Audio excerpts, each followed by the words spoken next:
stopping bullying and violence against others by connecting racism and sexism with speciesism. It's a way to discuss all forms of social justice issues, beginning with how we treat animals, a new program to teach empathy from TeachKind. Next on the PETA Podcast.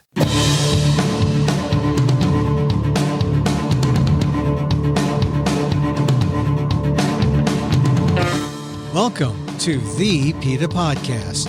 I'm Emil Guillermo, your host for this behind-the-scenes look at PETA, the largest animal rights organization in the world. On today's episode, PETA's TeachKind has free resources for teachers and homeschoolers. And this week, it's releasing a new high school program called Challenging Assumptions. October isn't just Filipino American History Month, it's also National Bullying Prevention Month. And the new TeachKind program is designed to show students that how we treat our animals is often indicative of how we treat one another. Megan Snyder is the assistant manager of TeachKind, PETA's Humane Education Division. She talks about the new curriculum on the PETA Podcast. Megan, thank you very much for joining us. So when we talk about challenging assumptions, what are the assumptions? What are we challenging? What's the assumptions that people make that, make you want to launch this campaign? Well, from day one, right? Since the moment we're born, we're fed all sorts of assumptions. And what challenging assumptions does is help high school teachers and their students sort of take a bird's eye view of those assumptions and assess whether their beliefs are in accordance with their actions. So through this brand new social justice themed curriculum kit, we provide thought-provoking lesson plans and a beautiful, impactful new video designed to empower young people to challenge societal norms such as speciesism, this idea that some animals are to be cared for and loved, and others are for food, and to inspire them to have empathy for everyone, regardless of species, race, gender, sexual identity, any other arbitrary characteristic used to discriminate against others. But that's really the assumption, right? The assumption is that most people don't do that, or how do you see the assumption? The assumption is that we have the wrong assumption towards others, towards animals, towards people. How do you view that? Through these lesson plans, we sort of guide students through assessing that. Their beliefs may very well be in alignment with their behavior, but chances that they're not are also high. Challenging assumptions help students learn how to identify their beliefs and identify beliefs that might do harm to others. Again, such as this idea of speciesism, humans being superior to all other animals. And this is really the first step in allowing students to understand the impact of their beliefs on their day-to-day actions. Mm-hmm. The program inspires, lively discussions among students with a wide range of perspectives, which is a teacher's dream come true, right? Watching their students going back and forth, exchanging ideas. And it really appeals to members of Generation Z who are highly motivated by these social justice issues, including animal rights. We've seen this time and time again with the March for Our Lives and the youth climate strike. Generation Z, they mean business. They want change, right? And so this curriculum's powerful lessons and video features the firsthand stories from activists of color. So it really appeals to Black and Brown students, to our immigrant students, and our first generation students as well. Okay, so really, when you say Z, Generation Z, what age group are we talking about now? People know millennials and Gen Y and Gen X. Where are we now? Z must be what? These are our late 90s, early 2000s kids. Well, they're really not kids anymore. They're young adults, and they're out there in the world demanding change in all of these areas. And what challenging assumptions does is show them that, these issues are really intertwined, and there are multiple intersections that need examining. And these intersections are where we can sort of be doubling our impact or feeding two birds with one stone, if you will. Yeah. Well, what makes you think that we need this, though? What is is there a sense that there's too many assumptions or wrong assumptions being made, or what brought about this idea that we have to challenge the assumptions? Well, follow me here, if you will. We here at TeachKind have been keeping track of cases of cruelty to animals carried out by children and teenagers since 2013. Right. And we regularly receive reports of these incidents, and it's occurring in rural and suburban and urban neighborhoods alike. And it's a multifaceted issue. It's been well documented by mental health and law enforcement experts that people who commit violent acts against animals are on a dangerous path that could lead to further violence, including toward humans. For example, my last year of teaching was 2018, and that Valentine's Day, a shooter opened fire on Marjorie Stoneman Douglas High School in Parkland, Florida. And he was known or reportedly known to have abused animals before moving on to killing and injuring his classmates. And again, TeachKind has been keeping track of these cases. And anytime we receive a report, we stop what we're doing and we reach out to that school district and we say, look, this terrible thing has happened in your community. Research shows that, kids who hurt animals are likely to do it again and hurt humans. If we want to stop this cycle of violence, we must address the way we and our students view animals and view cruelty to animals. This isn't something we can just sweep under the rug each time it happens and move on. And so that's why we created Empathy Now, which is our brand new research-based step-by-step guide to addressing these incidents within the school community and implementing humane education to prevent these tragedies from happening in the first place. And then how is Empathy Now connected with Challenging Assumptions, which is another curriculum that TeachKind is putting out? Great question. So Empathy Now is for all educators, K through 12. And what it does is it describes the importance of talking to all children about animal abuse. We provide specific guidelines to discuss the topic with elementary, middle, and high school students. So to make sure that the conversation continues, we provide our elementary teachers with Share the World, which is our empathy building curriculum kit for elementary students.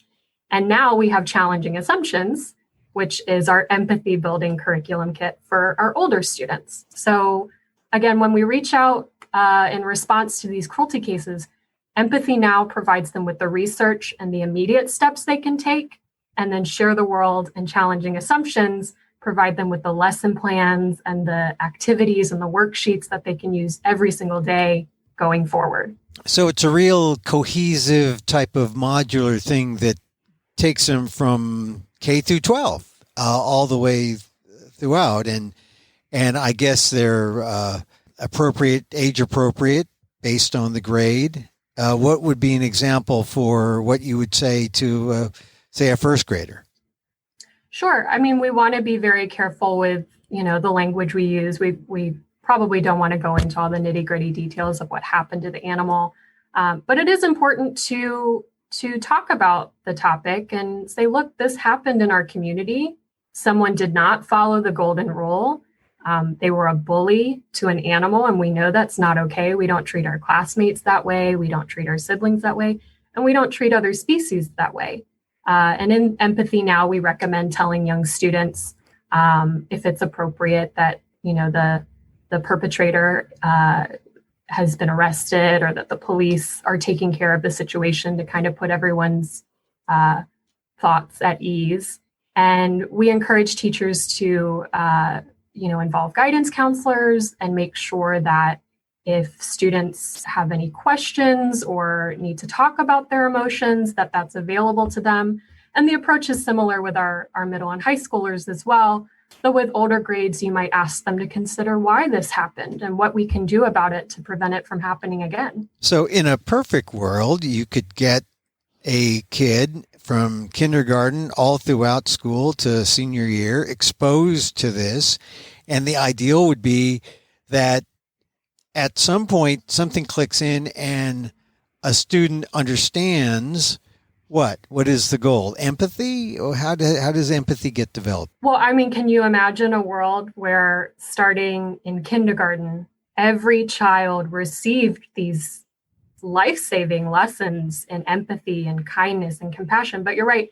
Empathy is not something children are born with. I have an 8-year-old. I don't know if you have any kids in your life. It's something you have to teach them. And we here at TeachKind like to say it's like a muscle that you have to flex it and exercise it regularly to make it grow big and strong. And, our little learners really like flexing their empathy muscles. But you're right. It's got to be a K through 12 training, and it has to become more rigorous as students get older. And that's what we've really tried to do with our 2 curriculum kits, our signature programs, Share the World, which is based on the golden rule, treating others the way you wish to be treated, which, our young learners really get on board with and understand. And then we graduate into challenging assumptions. And these days, teachers are really looking to address these social justice issues like racism and sexism and homophobia and other harmful forms of discrimination, but they might not be sure how to start that conversation. And that's what challenging assumptions is all about. In these, politically polarized times, this social justice curriculum that focuses on animals really diffuses the politics and allows those messages of empathy to really shine through. All right, but there may be some pushback, and I would think in some areas that where, religious values come into play, perhaps not so much in the public sector. They might put their kids in private schools and religious schools for that reason. But is this kind of curriculum, does it get much pushback in the schools that you deal with? Because maybe parents say, hey, I think values are something that we want to teach our kids ourselves. Well, with so much going on in the world right now, it's important for young people to understand that some things are still within their control, like how they treat others, including animals. And I think some common ground we can find with any educator is that bullying and violence can affect anyone, regardless of race or gender, even species. And, challenging assumptions, it has lots of open-ended questions. It has lots of different avenues that you can pursue, and it's very flexible and adaptable. We actually got feedback from some of the high school teachers that we work with. And they said, you know what, as high school teachers, we don't really need specific, very regimented lesson plans. We want jumping off points. We want little bits of inspiration, and then we'll run with it. We'll put our own twist on it. And so challenging assumptions in this way really empowers students to act in accordance with their beliefs and to stand up to oppression whenever they witness it. Yeah, but still, do you get much pushback, say, especially in the younger grades, some parents who say, oh, they're teaching my kids to be, they're teaching them values that really is the province of the family. Do you ever get any of that kind of pushback? Frankly, no. I think especially with our younger children, we find common ground, and when we approach it in a way where we're saying, we're teaching children to adhere to the golden rule, the most basic, anti-bullying philosophy. If you wouldn't want to be treated that way, let's not treat other people that way. And, there are a host of benefits to teaching children compassion for animals. It's of course great for the animals, but when we tell teachers and parents, it can motivate your students academically, it can improve their social interactions with their peers, which is a really big deal right now, considering Many of them are quarantined at home and not getting that face-to-face time with their friends and their peers. Right. It can reduce violence in our communities overall. People generally get on board with that. So it's not strictly animal rights. It's really finding common ground with things like, you mentioned bullying, you mentioned things like animals, people, animal companions. It's a way to find compassion and empathy through those ways, and it broadens out, I guess, so that people understand how it applies in to everyday life. Yeah, and really our goal is to prevent violent incidents from happening. I don't know anyone who's against that, and to inspire young people to simply take responsibility for the well-being of animals. And at its simplest, every educator we've worked with, every parent, homeschoolers, private schools, religious schools even, these lessons in kindness to animals really speak to them. They naturally trickle over into students' interaction with their peers. Bullying and violence don't stop at the human door, and neither do children's empathy.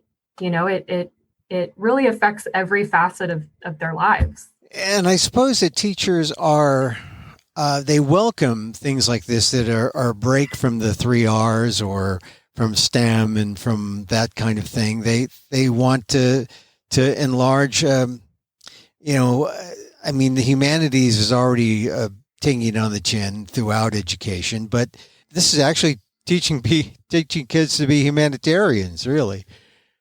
Yeah, in a way. And again, Generation Z, the way they're heading, they're the heroes we all need, and they need teachers to step up and modify their curriculum. If you're an educator and you're teaching Generation Z and you haven't figured out a way to provide them with authentic learning experiences that they'll use in the real world. That was a question I used to get all the time from my students. When will I ever need to know how to write a 5-paragraph essay once I graduate?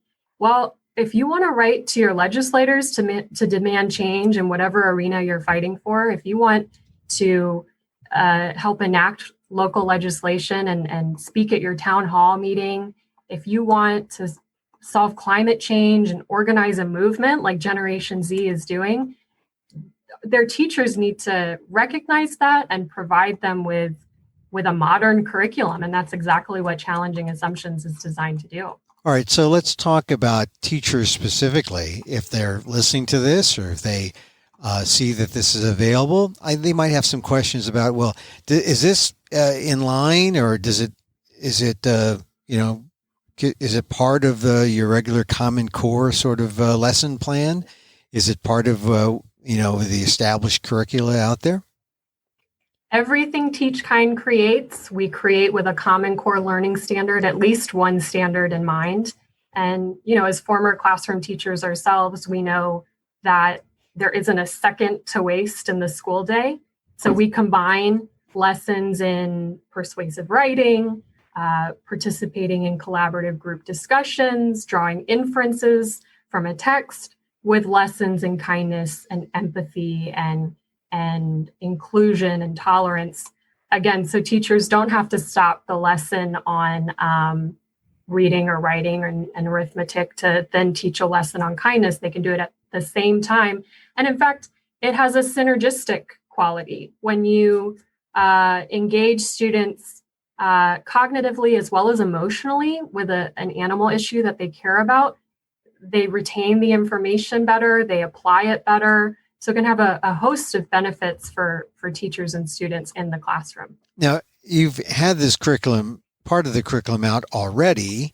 What kind of feedback are you getting from schools and from students? Are you seeing real results? Well, as far as Challenging Assumptions goes, we only launched it last week, but we're already getting rave reviews from our teachers and parents and homeschool educators. I encourage everyone to go and watch the beautiful, compelling new video. It's 14 minutes long. We provide discussion questions and an activity to go along with it so students can really break it down. It comes with a helpful teacher's guide. So hopefully that answers any questions teachers might have, but we're always available to train them on how to use these materials. It's available in both digital and printable format, because we know right now there's an urgent need for digital teaching materials. And we're very cognizant of that when creating challenging assumptions. Well, tell me what, give me an example of a question in a lesson plan and how that might be developed by a teacher in, say, the middle school to high school, and how the kinds of discussion that could ensue from just, some of the programming that you just talked about there. Well, we have a lesson on cognitive dissonance, which I think really sets up the entire curriculum. So wait, hold on. Cognitive dissonance, meaning for some of us who can maybe get what it means, but cognitive dissonance means I get something, but it's not what I think it is, or there's some kind of, there's some difference that we have to work out. And it's something there's a disconnect, right? Yeah. And the perfect example is, if you consider yourself to be an animal lover, for example, but your actions contribute to their suffering and violent deaths, right? Or if you buy a case of plastic water bottles packaged in all this plastic, knowing that it's, wreaking havoc on the environment. Sometimes our beliefs don't match up with our actions, and that's completely normal. And so with this lesson on cognitive dissonance, we have students fill out a little questionnaire, and they can do this using a print version or digitally. Again, so if you're teaching in person or virtually or in a hybrid setting, you can still use all of these materials. And then we have them turn that page face down, and we have them take a little questionnaire on their behaviors. And we encourage them to answer these questions honestly, even if they don't quite match up. We're going to do a little activity with it. And then we have them identify an area in their lives where they're experiencing a little dissonance, where things aren't quite matching up. And an open-ended question we might ask them, or that we do ask them in the curriculum, is how might you reduce or eliminate this dissonance? What's one step you can take today to make your beliefs about animals, about the environment, about your peers more in alignment with your actions?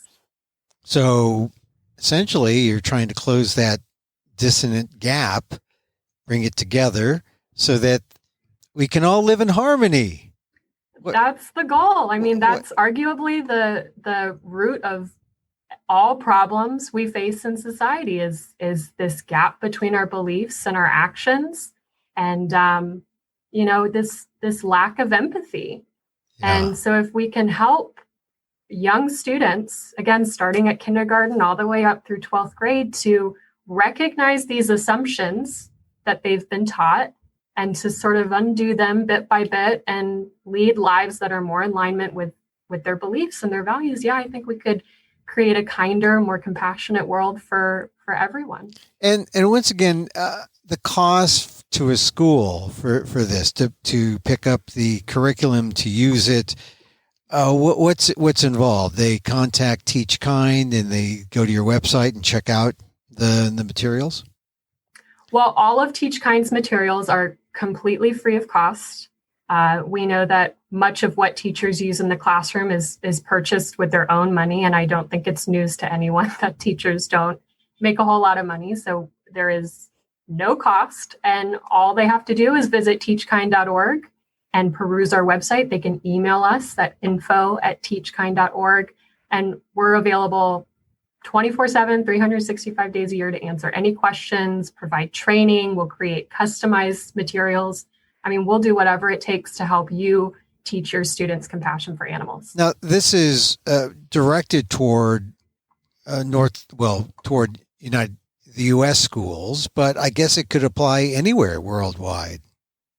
Yeah, actually, Share the World is the only resource that will ship worldwide. Mm-hmm. And we do that all the time. But yes, these materials, we work mostly with educators in the K-12 setting here in the United States, as well as Canada. And anyone who's interested in accessing these materials can visit teachkind.org. Now, how long has TeachKind been at this, and have you been able to track how beneficial this kind of training actually has been? So TeachKind has been around for about 15 years.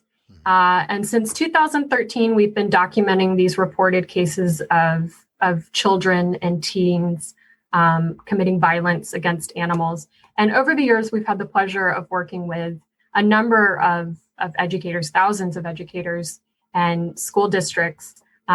We worked with a school district in rural Mississippi last year, and we were able to actually go to the school pre-pandemic and provide in-person training. We attended staff meetings and helped the elementary school teachers integrate these lessons into their curriculum. We were able to donate a class set of animal-friendly children's books around the holidays last year.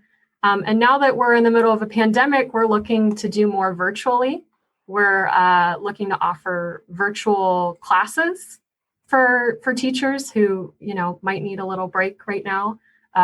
We're looking to provide virtual trainings. I mean, we're adapting to the times, and we're doing our best to help teachers continue to teach compassion for animals, even remotely. Yeah, and I guess because you've been at it for 15 years, I mean, you have begun to see some reductions in some of the violence that you have been noting throughout the years, or has it gone up? Has it gone down? I mean, and to what degree is it related to the efforts at TeachKind?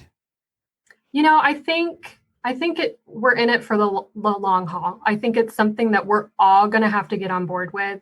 More and more people are starting to realize this link between animal abuse and interpersonal violence. But what educators need to recognize is that children who have witnessed animal abuse, they didn't even have to participate in it, just witnessing it can be a form of psychological trauma, which as educators, we need to be aware of and helping our students overcome. Trauma can impede the learning process. And witnessing animal abuse is a risk factor for that child to go on to commit animal abuse themselves. So it's a bit of a vicious cycle if we don't address it, again, collectively and in a structured way. I'm afraid we won't see reductions. But the solution is so simple. By providing or promoting kindness to animals through, again, a structured, humane education curriculum, schools can reach kids before they start to engage in bullying behavior or lash out violently. And that's why we created Empathy Now. We're working hard to get it in every school district that we can. So if you're listening, if you're an educator, please visit teachkind.org. Use Empathy Now in your schools. If you're not an educator, get it in your local libraries, share it on social media. This isn't just on teachers, right? If we all want safer communities for everyone, again, I think it's a collective effort. Yeah, you talked about the shooting and the school shooting in Florida, and since then the reporting on shootings and violence in America picked up, and it's astonishing to see how many shootings do take place in this country, and school shootings at that. Do you think the presence of a TeachKind in a school community can really make an impact on how safe a school can be? Absolutely. I mean, research shows us that 43% of school shooters started out by hurting animals. And, the consequences of young people who commit violence against animals, as I've been talking about, is destructive and far-reaching. And the best way to prevent violence is with this empathy training, starting at a young age. I mean, I remember when I was in the classroom, we would do active shooter drills, and it was terrifying. I remember the day after the Parkland shooting coming into school, and over half my students didn't show up. We can't learn. We can't teach our students when we're terrified for our lives. And so I strongly believe that if we could get this in every school, again, K through 12, and just imagine the world we could live in if every student were receiving these lessons in empathy and kindness. I do believe that we could solve this problem. Yeah, I was teaching as an adjunct at the college level on the day of the shooting, and it was kind of eerie. We could do nothing but talk about the news, and the news was coming in, through the internet, primarily through social media, because no one really knew what was going on. Fortunately, it was a journalism class, so I could get away with talking about it. But even if it weren't, it was top of mind, and it was scary. And being in a school, that week we had our own active shooter drills, right? Our own videos about where to go, how to barricade the doors, and it is kind of scary. And I'm talking about kids who are a lot older than K-12 and should have had that training and maybe should already know. But I can see where it could be beneficial to students K through 12. Are you staying busy? Are people coming and taking you up, taking TeachKind up on the offer of these free materials? Oh yeah. We I always say it's never a dull moment here in TeachKind. We work with thousands of educators nationwide. We provide free lesson plans and other teaching materials. We work with schools to implement animal-friendly policies like cutting out dissection and so much more. And we do all of this because, humane education is really a key to building a better, more compassionate society, and all students should be receiving these important lessons. Okay, we began by talking about these reports that you compile. And do they keep coming in? Have you noticed a slowdown a little bit, because I noticed that some of your examples of reports go back to 2015. They go back a while, so it shows a kind of steadiness. But do you think we still have a long way to go, or do you think that we're making any kind of inroads in terms of creating a less violent and a more just society? Well, we're actually working on a cruelty case right now. We got one it must have been last week. And, we're working with our network of teachers who we have formed over the years. We have an A-list of teachers, really strong humane educators throughout the country who we're able to call upon. And, they help us locally when we are working working on a cruelty case. And I'm hopeful more and more people are starting to recognize this well-documented link between animal abuse and interpersonal violence. The comment section on social media is always the same. Oh, this child really needs help. This child is on a dangerous path. But I think where people hit an obstacle is they don't know what to do next. They don't know what the answer is. And empathy now is an answer. Share the world is an answer. Challenging assumptions is an answer. If we can get these resources into schools and train this generation of teachers on how to do this, if we can work with student teachers before they even get in the classroom, which is what TeachKind has done, I think we can really shift things. I think we can start seeing that decline. But again, I think we need more people on board. I think we need more educators on board. And I think we need these resources in more schools to see that change. And a lot of it also can begin just by being courteous and kind and nice in conversation, something that we just don't see very much of, certainly at the public level, at the highest levels of our society, when people talk over each other and don't say please and thank you and don't allow the courtesy of having another person finish their thoughts or their sentences, and they don't talk over them, that kind of thing. I mean, it really is a kind of almost kind of like manners or something, huh? Yeah, I mean, we could all use a little more empathy from our youngest to our oldest, right? And that's where it sort of circles back to challenging your assumptions. If we don't consistently and regularly assess our beliefs and make sure they're in alignment with our actions, I think that's where we run into these manner issues, right? And we can't solve problems. We can't move forward. We can't make the world a better place for one another if we're at each other's throats and not practicing empathy for everyone, right? Yeah. Well, maybe this would be a good thing, like maybe a post-election or post-November sort of curriculum ad for some eager teacher out there who is looking to tap into where their students are at the moment, because we are in a unique time with an election and a pandemic and people at home and people being forced to learn digitally. I guess your digital versions will take care of Zoom and are all Zoomable, and they're all Zoomable. Everything can be printed if you're in a classroom and you have the copy machine available to you. But we know a lot of teachers and children right now are working from home. Not everyone has a printer. Not everyone has Wi-Fi. We've been seeing reports of children doing their homework in fast food restaurant parking lots.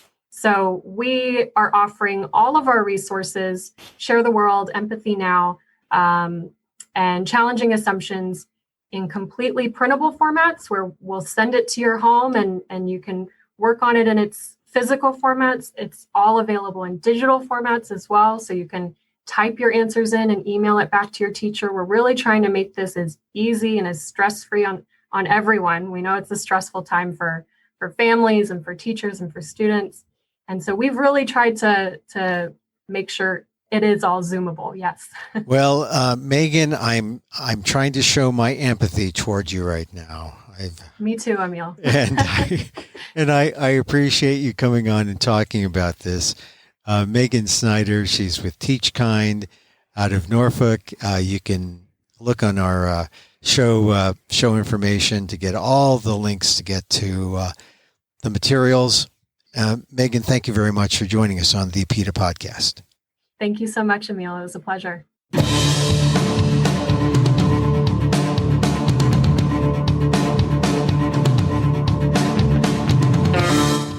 Megan Snyder, a former teacher, is the assistant manager of TeachKind, PETA's Humane Education Division. Check out the new program, Challenging Assumptions, a social justice curriculum. It's free. Visit teachkind.org/social justice for more. And you can contact us at PETA.org. Find me on Twitter at Emil Amok, that's EMILAMOK, or on AMOK.com, or see my work at ALDEF, the Asian American Legal Defense and Education Fund blog. That's ALDEF, AALDEF.org/blog.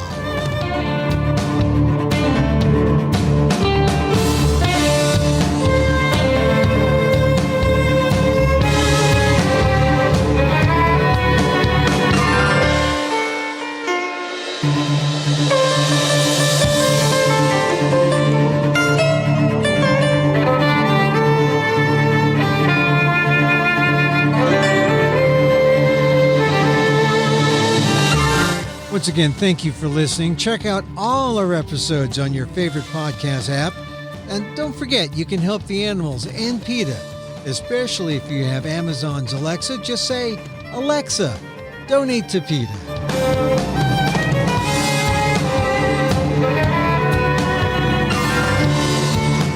Our music is provided by Carbon Works. Check them out on YouTube. And join us again next time for more insight into animal rights and the fight for a cruelty-free world on the PETA Podcast. I'm Emil Guillermo.